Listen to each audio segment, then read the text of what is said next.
Assalamualaikum, my name is Safina Shaira binti Muhammad Hatta. Let me introduce you to my group members. We have Amirul, Arif, and Iman. Our poetry type is haiku. What is haiku, you might ask? Haiku is a type of short-form poetry that is originated from Japan. The poem traditionally consists of 3 short lines that do not rhyme. Haiku was first introduced in Japanese literature during the 17th century. The type of poem would not be known by the name haiku until the 19th century. The term haiku originated from 2 Japanese words, haikai and hoku. Haikai is a humorous form of renga or linked verse poem. Hoku, the initial stanza of renga. Renga, a genre of Japanese linked verse poetry in which 2 or more poets supplied alternating sections of a poem. Now, I will talk about the structure of haiku and how it is unique. Haiku is traditionally a Japanese poem consisting of 3 short lines that do not rhyme. A haiku is considered to be more than a type of poem. It is a way of looking at the physical world and seeing something deeper, like the very nature of existence. It should leave the readers with a strong feeling or impression. Who popularized haiku? Haiku was popularized by Matsuo Basho, a Japanese poet during the early Tokugawa period. Basho began writing what was considered at that time new style of poetry in the 1670s while he was in Edo, now Tokyo. Many modern Western poets do not subscribe to the 5-7-5 pattern. The Academy of American Poets recognizes this evolution, but maintains that several core principles remain woven into the tapestry of modern haiku. That is, a haiku still focuses on one brief moment in time, employs provocative, colorful imagery, and provides a sudden moment of illumination.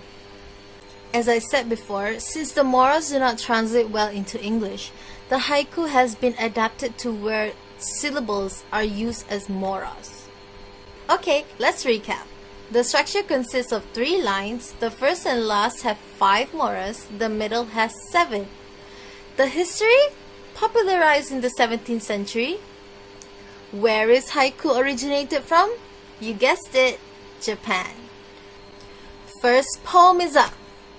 I will be talking about In a Station of the Metro by Ezra Pound. Get to know the poet. Ezra Western Loomis Pound was an American poet and critic. He was a major figure in the early modernist poetry in the 20th century as an advocate of imagism. Imagism was a movement emphasized on precision and utilizing language as minimal as possible. Working as a foreign editor in London, Pound aided and mounted the work of contemporaries for T.S. Eliot, Ernest Hemingway, James Joyce. And here are some examples of Pound's work. Okay, let's talk about the haiku poem In a Station of the Metro. In a station of the metro, the apparition of these faces in the crowd, petals on a wet black bough. The paraphrase of the poem. Seeing all the faces of the people in the crowded subway station brings forth the image of flowers laying on top of a damp black tree branch. Okay, let's talk about the theme. The resemblance of urban life and nature world can be seen through the use of a metro, or better known as a subway, as it is packed by blurred faces of people. The 2 images in the poem is quite symbolic, as it strives to show how the differences and the similarity of the 2 scenery are when they are put together side by side. The metro station is equivalent to the tree branch, as they both use to connect the nutrients, path and people to other parts or places on the tree, which indicates city. Now the petals fall off the tree, now lays on the branch, shows the cycle of life that people go through. Now, let's talk about the structure. The poem is written in 3 lines in a stanza. The poet precisely used a lot of visual imagery to convey images of a metro station, people, flower petals, and tree branches. The meter. The poem is written in a free verse and no definite meter. Line 1 is iambic, unstressed and stress. The apparition of these faces in the crowd. It follows an irregular beat, mostly the unstressed syllables. The second line is trochee, petals on a wet. The second line also says black bow, which is anapes, stress and stress. The rhyme scheme. It doesn't have a rhyme scheme. The word crowd and bow almost rhymes. These words shows how different they are in context, as well as how similar they are in sound, as if to give an emphasis to the differences and similarities of their images. The poem goes in a station of the metro, the apparition of these faces in the crowd, petals on a wet black bow. Crowd and bow almost give the same assonance sound. The settings. The setting is in a subway station, probably in 1912. Why? Because the poem was inspired by the scenery of an underground station in France, Paris, in a station of the metro, line 1. Why is it in 1912? Honda visited Paris in 1912. A year later, he published this haiku. The tone of the poem. The tone is mundane, as it talks about a situation of a subway and compares it to a dank tree branch. The emotion. The poem conveys the emotion of longing for nature and standing out from the crowd. The poetic device. Symbolism. Apparition. The faces of the people in the metro are there, but are obscure.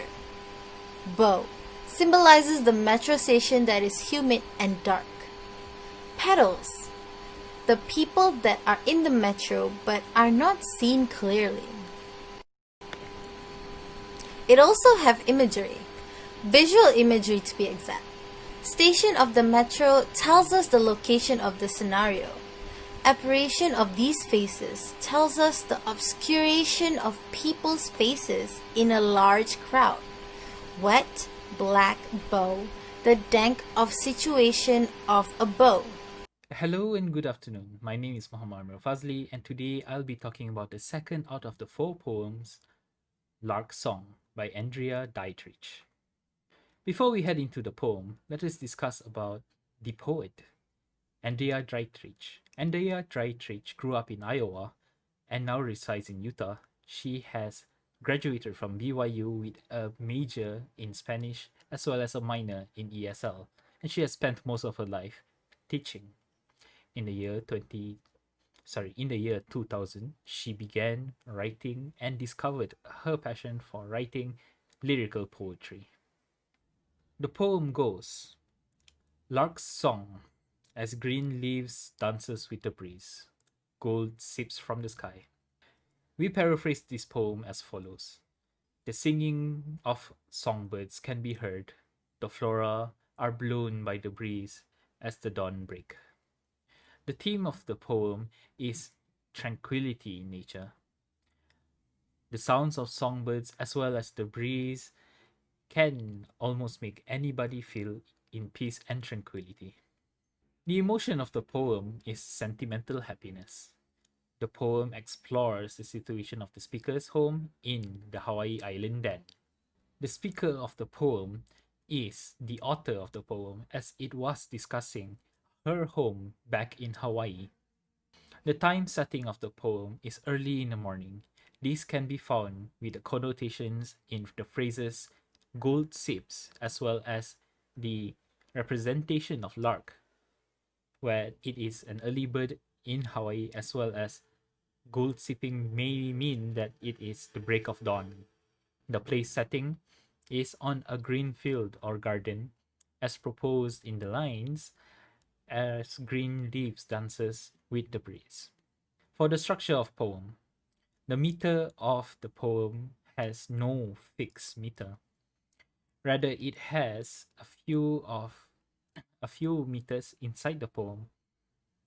The first line consists of one trochee, which goes stress and unstressed, lark's song. In the second line and third line, iambic is very prominent as the first word usually starts unstressed and is followed by a stressed syllable, such as green leaves dance and gold sips from sky. In line 2, there is also a presence of an anapestic where two unstressed syllables is followed by one stressed syllable with the breeze. The language of the poem is very simple, with the introduction of the word lark showing us that it is in Hawaii, where the bird is native to. Green leaves showing us that there are evergreen flora found in the island, as well as gold sip, which is the sunlight that filters through the peak of dawn, or sunlight filtering through leaves. This haiku does not have a rhyme scheme. It has a rhyme scheme of ABC because it does not follow any specific rules. In this haiku, there are two symbolisms. Gold being the representation of sun, light filtering through as the sun grows. The symbolism of this poem includes gold. Gold is representing the sunlight filtering through the sky as dawn breaks. And the second one, lark's song. A lark is a songbird. We know that larks convey the meaning of early in the day, where they sing. Personification in this poem is found in the phrase, green leaves dances. Green leaves are given the human characteristics of dancing. So we know that they are being blown by the wind. That is all from me. Thank you very much. Hello and Assalamualaikum. My name is Arif and I will be presenting the analysis for the poem The Old Pond by Matsuo Basho. A bit of background information regarding the poet. Matsuo Basho, or by his birth name Matsuo Kinasaku, was a descendant of a samurai family. He was introduced to poetry by a man named Todo Yoshitada, and he was fascinated with Renga, which is a collaborative poem written by multiple poets. And Basho was known for his use of haiku as well as popularizing it during the Edo period. Other works of Basho include The Seashell Game, Monkey's Raincoat, and The Narrow Road to the Deep North, which is a documentary of his travels that he included both haiku and narrative process in that work. The poem The Old Pond has many translations made by various people. The translation that we have chosen is made by Alan Watts, which is as follows. The Old Pond. A frog jumped in. Plop.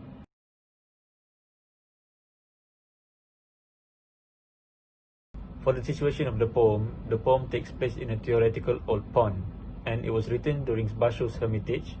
It would not be possible for him to witness a frog jumping into a pond, and the meaning of the poem itself is tranquility during springtime.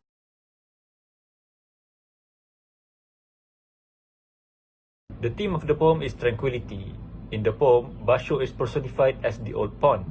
The frog represents external stimulus. The sound plop at the end of the poem is the image conjured after the entry of the external stimulus.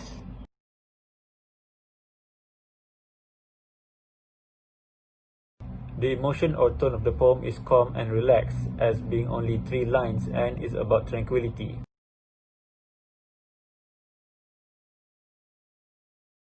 The speaker of the poem is Matsuo Basho himself, and he is narrating about a frog jumping into an old pond.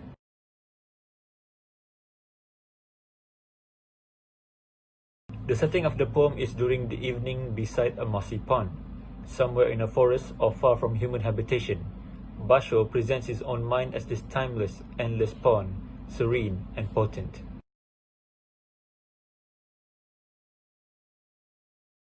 The structure of every haiku poem is almost the same. It consists of 17 syllables. The first phrase has 5 syllables, the second phrase has 7 syllables, and the last phrase again has 5 syllables.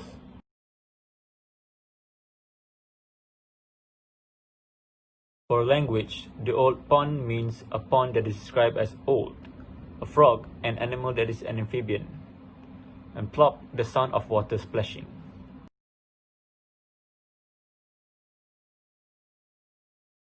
For the rhyme scheme, it is almost the same as every haiku poem. It is free verse and has the rhyme scheme as followed. First, the old pond, A. Second, a frog jumped in, B. And finally, plop, which is C.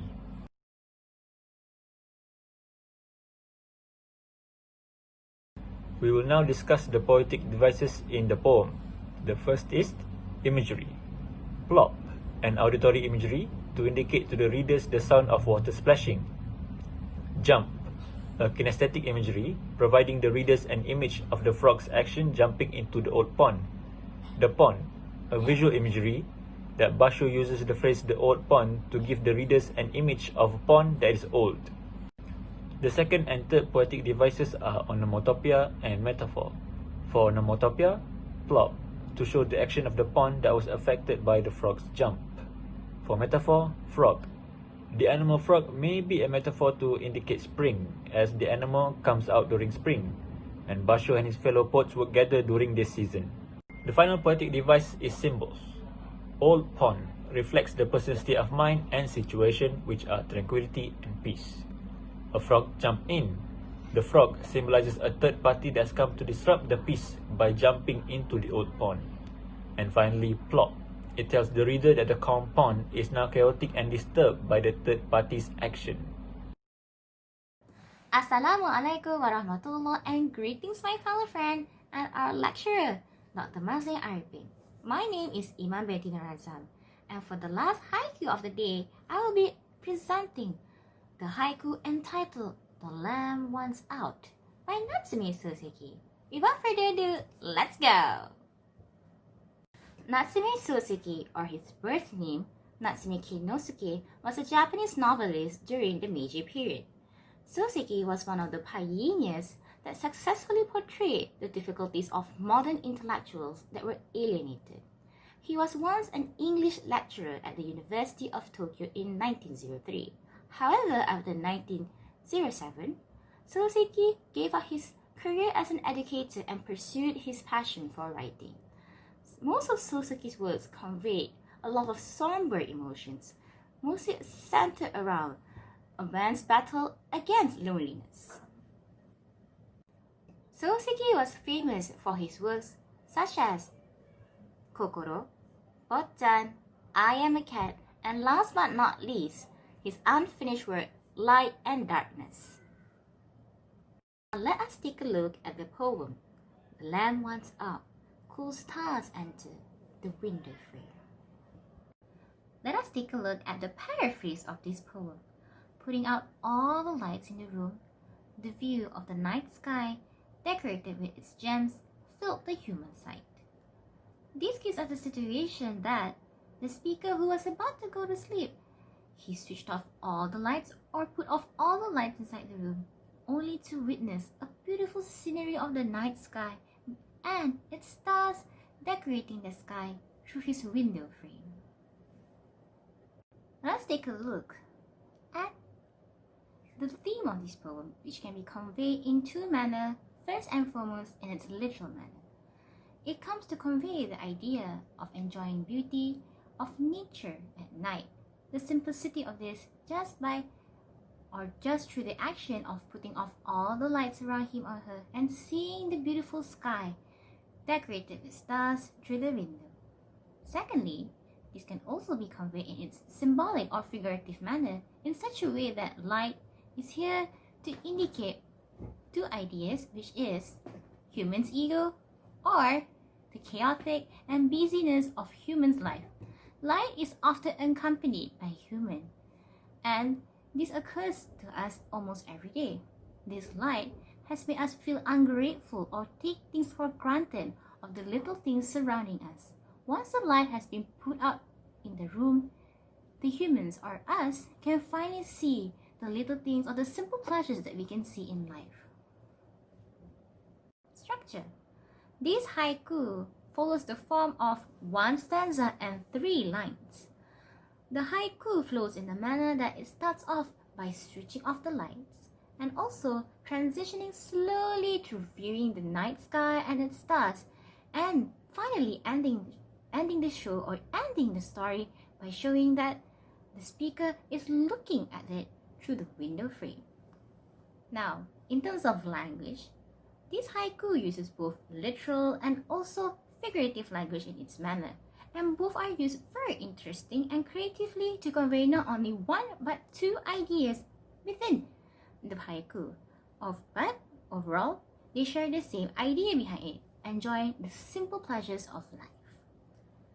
Secondly, we are going to look at the rhyme scheme. The rhyme scheme for this poem is not evident, rather it's more closely to free verse, as the rhyme scheme that we have identified in this haiku are A, B, and C. There are no fixed meter in the poem. Rather, in each line of the poem, they consist of their own meter. In line 1, we have identified 2 types of meter, iambic and through key. Iambic, unstressed and stressed syllable. The lamp, through key, stressed and unstressed syllable, which is represented in the phrase once out. In line 2, we have identified spondy and pyrrhus. Cool stars, which is pondy, stress and stress, and followed by pyrrhus, which is unstressed and unstressed, and the enter. Last but not least, we have identified tactility in line 3, the window frame, which is the stressed syllable can be found in wind. The setting of this poem, we have identified 2 settings, namely physical setting of place and the time setting. The physical setting, we have identified based on the line, the window frame, that the place or physical setting of this poem could be somewhere in a bedroom or any room with a window. Secondly, the time setting. The time should be somewhere at night before going to bed, as depicted in the line, the lamp once out. This poem has a serene tone as it gives a peaceful image of the night time. And in terms of emotion, it gives a sentimental emotion as we reminisce, or it gives us the opportunity to look back on the simple pleasures that we can enjoy in life. Poetic devices. Imagery was one of the poetic devices that is thoroughly used in this haiku. Imagery can be found throughout all the lines presented in the haiku. The first line, the lamp once out. This gives us the visual imagery that the room or situation is now turning dark. And secondly, which is cool stars enter, showing us the visual imagery and kinesthetic imagery that the heat is gone and the room is turning a bit colder as the light of the stars enters the room. And last but not least, the last line, the window frame, which gives us the visual imagery of the starlight is being encapsulated in the window frame.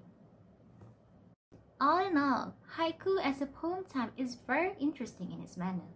Despite the differences in the Western haiku as a modern haiku and the Japanese haiku as a traditional haiku, they both share the same similarities, or the most common factor is they are using the same main frame of using the kigo element. The kigo element refers to the use of nature, referring or depicting nature in the haiku, which was clearly seen throughout all the 4 poems or 4 haikus that we have presented. It's also interesting that within the 3 lines, not only it was able to depict the literal meaning of the poem, but also its figurative meaning that directly interweaves nature and the social meaning, nature and the beauty of life, or nature on any aspect of human life that the poet wishes to interview. As such, we do believe that haiku is quite an interesting and very adventurous poem type that we should discover more or learn more. Without further ado, this is the end of our presentation. We hope you enjoyed the presentation and gained a lot of information from here. That is all from us. Bye bye!